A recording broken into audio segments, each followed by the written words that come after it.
I'm Nolan Whitted, and welcome to the physics of a hockey slap shot. Okay, this project is going to be focusing on three main aspects of a hockey slap shot. First, it's going to focus on the weight transfer through the kinematic chains in the body.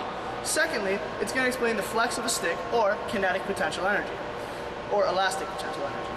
Third, we will just discuss other various factors which can affect the speed of the shot. Ready? Let's get going.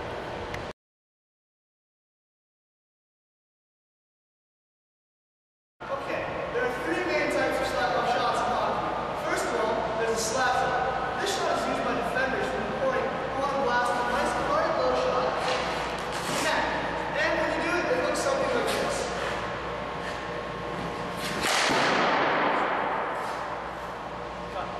This project is the snap shot. Now, the snap shot is not usually the hardest shot a player possesses, but it's used to beat the goal in a tight situation. So say I want to break away.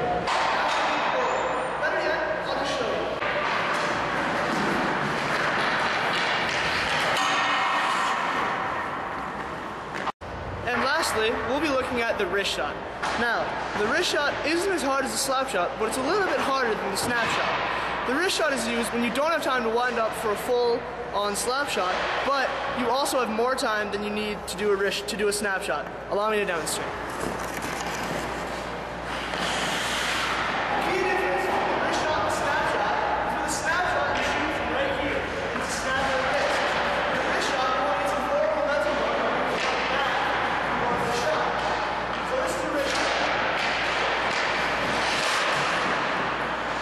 Now that you have a general overview of the various types of hockey shots, let's begin to break them down in physics terms.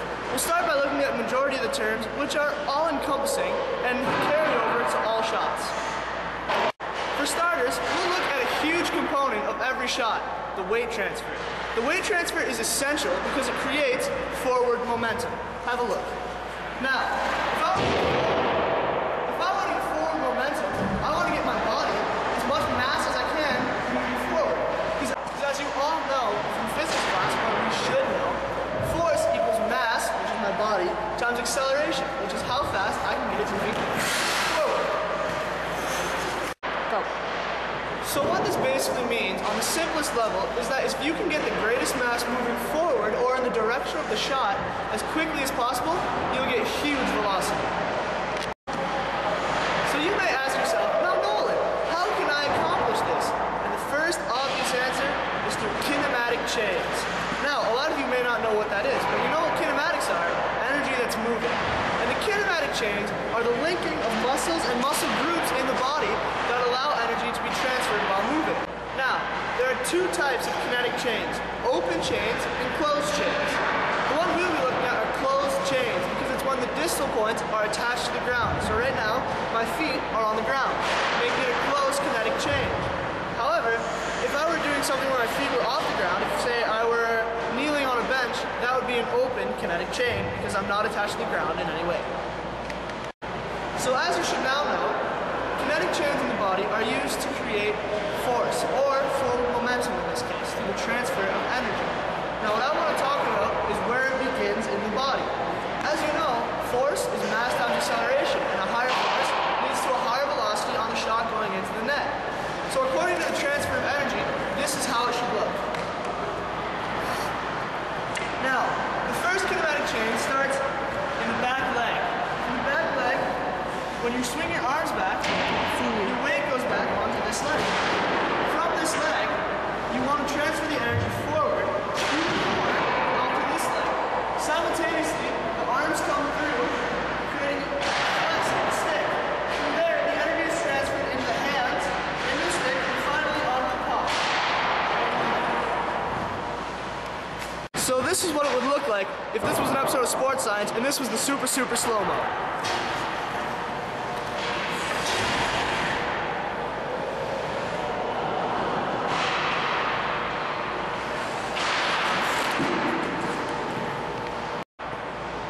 Now it's time for a little demo.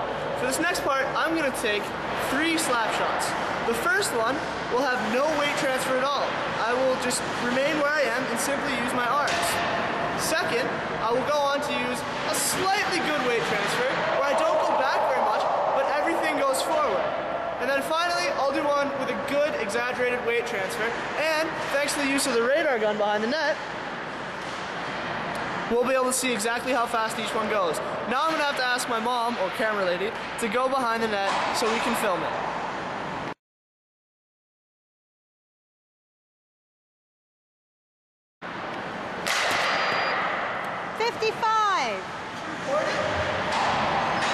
Did you record?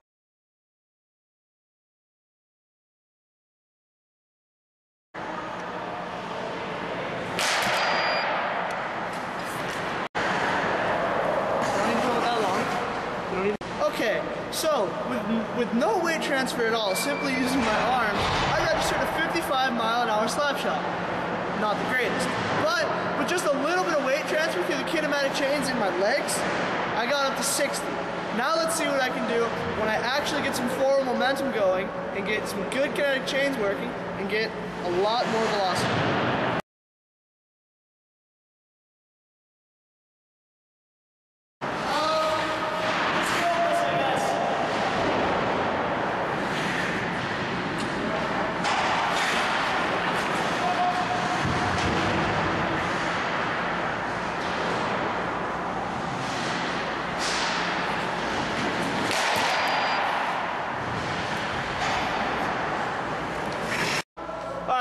So with no weight transfer at all, I registered a slap shot of 55 miles an hour, which, quite frankly, is kind of terrible. But once I moved up to a great weight transfer with forward momentum and kinematic chains in full force, I got up to 70 miles an hour, which I'll admit isn't my hardest slap shot or usually the hardest on the team, but it's certainly 15 miles per hour faster than with no weight transfer, proving that the weight transfer has a huge effect on the velocity of a shot.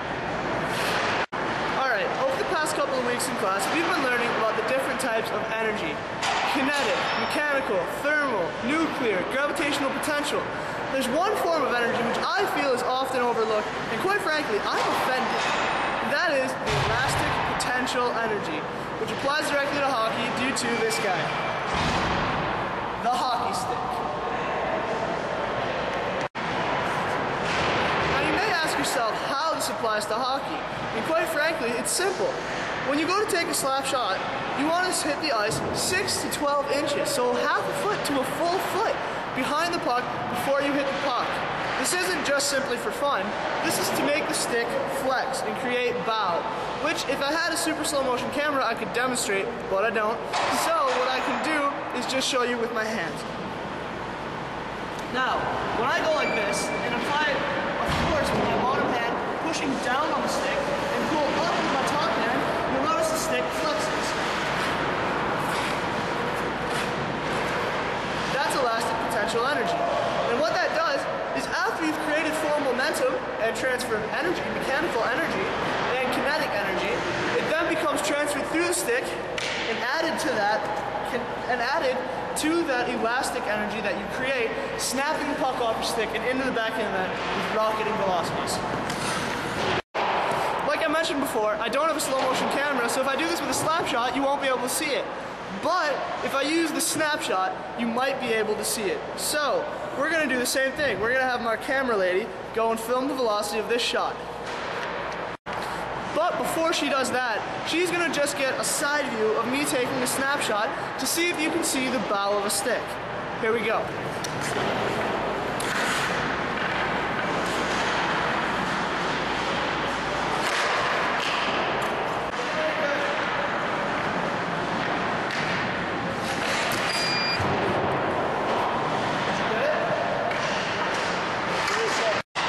So hopefully now you've seen the effects of elastic potential energy. Now, this does have its limits, however. For example, if I were to use a 67 flex, every shot I take would go really high. That's why I use 102 pounds of flex. Now, for different people, they want different flexes, they want different things. I'm a defenseman, I like slap shots, I use a very stiff stick, so I can still keep it low, but create that bow that allows me to get booming velocity. And there you have it, elastic potential energy at work in hockey.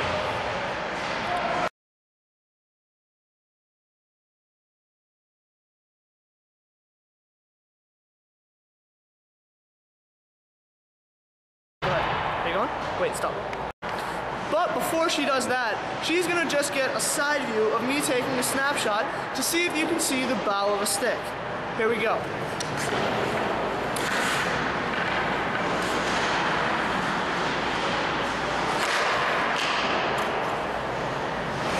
Stop. For starters, we'll look at a huge component of every shot, the weight transfer. The weight transfer is essential because it creates forward momentum. Have a look. Now,